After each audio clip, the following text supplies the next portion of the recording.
ಎಲ್ರಿಗೂ ನಮಸ್ಕಾರ. ಇದೇನು ನೋಡ್ತಾ ಇದ್ದೀರಾ ನೀವು, ಇದು ಬಂದು ನಿಮಗೆ 33 ಅಡಿ ಗೌರ್ಮೆಂಟ್ ನಕಾಶೆ ರೋಡು. ನೋಡಿ ಇಲ್ಲಿಂದ ನೋಡಿ, ಅಲ್ಲಿ ನಿಮ್ಮ ಮನೆ ಕಾಣ್ತಿದೆಯಲ್ಲ, ಅಲ್ಲಿಂದ ಅರ್ಧ ಕಿಲೋಮೀಟ್ರು ಆಗೋಲ್ಲ ಈ ಜಾಗ. ನಿಮ್ಮ ನೋಡಿ ಅಲ್ಲಿ ಕಾಣ್ತಿದೆಯಲ್ಲ ಊರು, ಅದೇ ಊರು. ಈ ರೋಡ್ ಹೊಂದ್ಕೊಂಡಿರೋಂಥ ಜಾಗನೇ ಈ 1 ಎಕರೆ 10 ಗುಂಟೆ. ಇದು ಬಂದು ನಿಮಗೆ ಬೆಂಗಳೂರು ಮೈಸೂರು ರೋಡ್ಗೆ ಬರೀ 2 ಕಿಲೋಮೀಟ್ರ್ ಈ ಜಾಗ. ಮದ್ದೂರಿಗೆ ಇಲ್ಲಿಂದ 3 ಕಿಲೋಮೀಟ್ರ್ ಆಗುತ್ತೆ. ನೋಡಿ ನಿಮಗೆ ಹತ್ತತ್ರ ರೋಡ್ ಫೇಸ್ ಬಂದು ನಿಮಗೆ ಅಲ್ಲಿಂದ ಹಿಡ್ದು ಅಲ್ಲಿವರೆಗೂ ಒಂದು 150 ಅಡಿ ರೋಡ್ ಫೇಸೇ ಸಿಗುತ್ತೆ ಈ 1 ಎಕರೆ 10 ಗುಂಟೆಲಿ. ನೋಡಿ ಹೀಗಿದೆ ನೋಡಿ, ಹಿಂಗೆ ಸ್ಟಾರ್ಟ್ ಆಗಿ ಹಿಂಗೆ ಫುಲ್ಲು ಅಲ್ಲಿವರೆಗೂ ಹೋಗುತ್ತೆ. ಪ್ಲೈನ್ ಲ್ಯಾಂಡ್ ಇದು. ಇದ್ರ ಬೆಲೆ ಬಂದು 2.25 ಲಕ್ಷ ಹೇಳ್ತಾರೆ ಪರ್ ಗುಂಟೆ. ಕುತ್ಕೊಂಡ್ರೆ ಹೆಚ್ಚು ಕಮ್ಮಿ ಆಗುತ್ತೆ.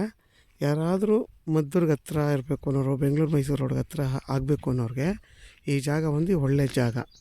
ಯಾರೆಲ್ಲ 1.25 ಎಕರೆ ನೋಡ್ತಾ ಇದ್ದೀರಾ, ಅದಕ್ಕೆ ಒಳ್ಳೆ ಸೂಟ್ ಆಗೋವಂಥ ಜಾಗ ಇದು.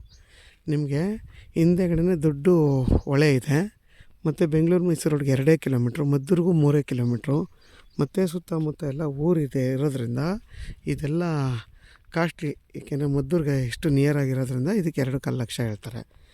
ಯಾರಾದರೂ ಈ ಜಾಗ ಬೇಕು ಅನ್ನೋರು ವಿಡಿಯೋದಲ್ಲಿ ನನ್ನ ನಂಬರ್ ಇರುತ್ತೆ, ಕಾಲ್ ಮಾಡಿ. ಆದಷ್ಟು ನನ್ನ ಚಾನಲ್ನ ಸಬ್ಸ್ಕ್ರೈಬ್ ಮಾಡಿ, ಲೈಕ್ ಮಾಡಿ ಮತ್ತು ಶೇರ್ ಮಾಡಿ. ಮತ್ತು ನಿಮಗಿದೆಲ್ಲ ಬೋರ್ ಹಾಕೋ ಅವಶ್ಯಕತೆಯೇ ಇಲ್ಲ, ಕಾಲುವೆ ನೀರೇ ಬರುತ್ತೆ. ಕಾವೇರಿ ನೀರು ಯಾವಾಗಲೂ ಇರುತ್ತೆ. ನೋಡಿ ಇದು ನೀವು ಗದ್ದೆ ಆಗಾದರೂ ಮಾರ್ಪಾಡು ಮಾಡ್ಬೋದು, ಅಥವಾ ಹೊಲ ಆಗಾದರೂ ಕನ್ವರ್ಟ್ ಮಾಡ್ಬೋದು, ಎರಡೂ ಮಾಡ್ಬೋದು ಈ ಜಾಗದಲ್ಲಿ. ನಿಮಗೆ ರೋಡ್ ಫೇಸ್ ಏನಿಲ್ಲ ಅಂದ್ರೂ 100 ಅಡಿಗಿಂತ ಜಾಸ್ತಿ ರೋಡ್ ಫೇಸ್ ಇದೆ.